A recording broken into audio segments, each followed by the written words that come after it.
том году на Пасху мама была уже не ходячая, и поэтому попросила она нас съездить на кладбище перед Пасхой, прибраться у папы и бабушки. Похоронены они в разных поселках, и мы, убравшись у отца, поехали на такси на другое кладбище, в 10, примерно, километрах. Уже вечерело, и мы с сестрой старались убираться быстрее, так как надо было еще вернуться в поселок и ехать на автобусе в город. Сестра могилку гребет, я оградку крашу. Вдруг из соседней могилы послышались глухие удары.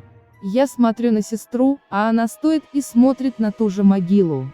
Глазищи квадратные, и аж рот открыла. Я подошла поближе, на кресте дата смерти 20 февраля, и могила еще не растаявшая. Тут снова тот же стук из могилы.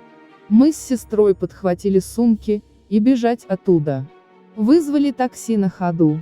Таксист спрашивает, чего на нас лица нет.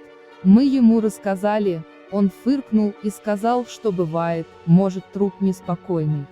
Пошутил типа.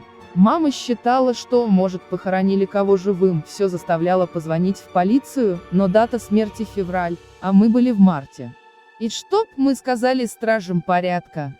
Брат считает, что мы выпили и нам приключилось. Но мы не пили и не собирались. Мы не он поминать водкой, когда нам маме морфий колоть, и не до поминок. Я считаю, что это падали комья мерзлой земли. Но сколько раз стояли у таких могил, никогда такого не было. Что это было, неизвестно. Кстати, в этом году мы с сестрой были на могиле родителей и у бабушки, та могила провалилась сильно, может, покойник сбежал.